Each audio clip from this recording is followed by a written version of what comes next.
ನಮಸ್ತೆ ಫ್ರೆಂಡ್ಸ್, ಎಲ್ಲರಿಗೂ ಬಹಿರಂಗ ಚಾನಲ್ಗೆ ಸುಸ್ವಾಗತ. ಎಲ್ಲರಿಗೂ ತಿಳಿದ ಹಾಗೆ ಈ 6 ತಿಂಗಳಿಂದ ಎಲ್ಲರಿಗೂ ಡಿವೋರ್ಸ್. ಚಂದನ್ ಶೆಟ್ಟಿ ನಿವೇದಿತಾ ಗೌಡ ಡಿವೋರ್ಸ್ ತೆಗೆದುಕೊಂಡು 6 ತಿಂಗಳಾಯಿತು. ನಂತರ ಹಿಂದೆಯೇ ದುನಿಯಾ ವಿಜಯ್ ಅವರ ಸುದ್ದಿ ಕೇಳಿ ಬರುತ್ತಿದೆ.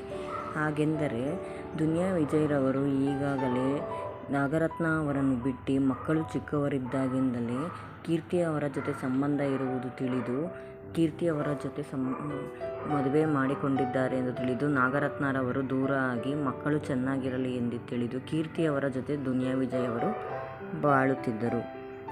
ಆದರೆ ಈಗ ಒಂದು ಸುದ್ದಿ ಕೇಳಿಬಂದಿದೆ. ಕೀರ್ತಿ ಅವರಿಗೆ ದುನಿಯಾ ವಿಜಯ್ ಅವರು ಡಿವೋರ್ಸ್ ಕೊಟ್ಟಿದ್ದಾರೆ ಎಂದು ಕೇಳಿಬರುತ್ತದೆ. ಏಕೆಂದರೆ ಮಕ್ಕಳು ಚಿಕ್ಕವರು.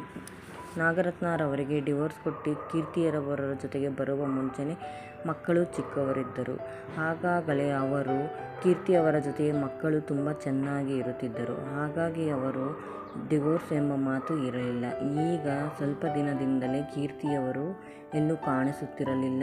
ದುನಿಯಾ ವಿಜಯ್ ಜೊತೆ ಯಾವ ಫಂಕ್ಷನ್ ಕೂಡ ಅಟೆಂಡ್ ಮಾಡುತ್ತಿಲ್ಲ. ಹಾಗಾಗಿ ಎಲ್ಲರೂ ಡಿವೋರ್ಸ್ ತೆಗೆದುಕೊಂಡಿದ್ದಾರೆ ಎಂದು ಹೇಳುತ್ತಿದ್ದಾರೆ.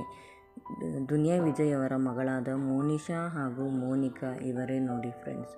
ಇವರು ಈಗ ದೊಡ್ಡಮನೆ ಮೊಮ್ಮಕ್ಕಳಾದ ಅವರ ಜೊತೆ ಸಿನಿಮಾವನ್ನು ಮಾಡುತ್ತಿದ್ದಾರೆ. ಸಿನಿಮಾ ಮಾಡುವುದರಲ್ಲಿ ದುನಿಯಾ ವಿಜಯ್ ಕೂಡ ಬ್ಯುಸಿಯಾಗಿದ್ದಾರೆ. ಅದು ಎಲ್ಲರಿಗೂ ತಿಳಿದಿದೆ.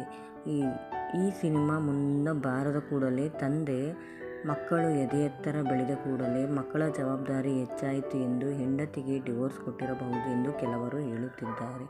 ಇನ್ನು ಕೆಲವರು ಹೆಂಡತಿ ಜೊತೆ ಚೆನ್ನಾಗಿಲ್ಲ ಎಂದು ಹೇಳುತ್ತಿದ್ದಾರೆ. ಇನ್ನು ಕೆಲವರು ಹಾಗಾಗಿ ಕೀರ್ತಿ ಅವರು ಈಗ ಕಾಶಿ ವಿಶ್ವನಾಥ ಎಲ್ಲವನ್ನೂ ಸುತ್ತಿ ಬರುತ್ತಿದ್ದಾರೆ. ನೀವೇ ನೋಡಿ ಫ್ರೆಂಡ್ಸ್, ಕಾಶಿಯನ್ನು ಸುತ್ತಿ ಬರುತ್ತಿದ್ದಾರೆ ನೋಡಿ ಕೀರ್ತಿಯವರು. ಎಲ್ಲೂ ಕಾಣಿಸದ ಕೀರ್ತಿಯವರು ದುನಿಯಾ ವಿಜಯ್ ಅವರ ಜೊತೆ ಜೀವನ ಬೇಸರವೆಂದು ಕಾಶಿ ರಾಮೇಶ್ವರ ಕೀರ್ತಿ ಹೊರಟು ಹೋಗಿದ್ದಾರೋ ಏನೋ ತಿಳಿಯದು. ಹಾಗೆ ಇವರೇ ಮಕ್ಕಳ ಜವಾಬ್ದಾರಿ ದೂರ ಹೆಚ್ಚಾಯಿತು ಎಂದು ಕೀರ್ತಿಯವರನ್ನು ದುನಿಯಾ ವಿಜಯ್ ಅವರೇ ದೂರ ಮಾಡಿದರೋ ಏನೋ ತಿಳಿಯದು. ಹಾಗಾಗಿ ಕೀರ್ತಿಯವರು ಈಗ ಜೊತೆಗಿಲ್ಲ ಎಂದು ತಿಳಿದು ಬಂದಿದೆ. Thank you friends. ನಮ್ಮ ಚಾನಲ್ ಇಷ್ಟವಾದರೆ ಸಬ್ಸ್ಕ್ರೈಬ್ ಮಾಡಿ, ಲೈಕ್ ಮಾಡಿ, ಶೇರ್ ಮಾಡಿ. Thank you. ನಮ್ಮ ಚಾನಲ್ ಲೈಕ್ ಮಾಡಿ. Thank you friends. Duniya Vijay ಅವ್ರ ಬಗ್ಗೆ ಏನು ಹೇಳಬೇಕು ತಿಳಿಸಿ. ಎಲ್ಲಿ ಹೋಗಿರಬಹುದೆಂದು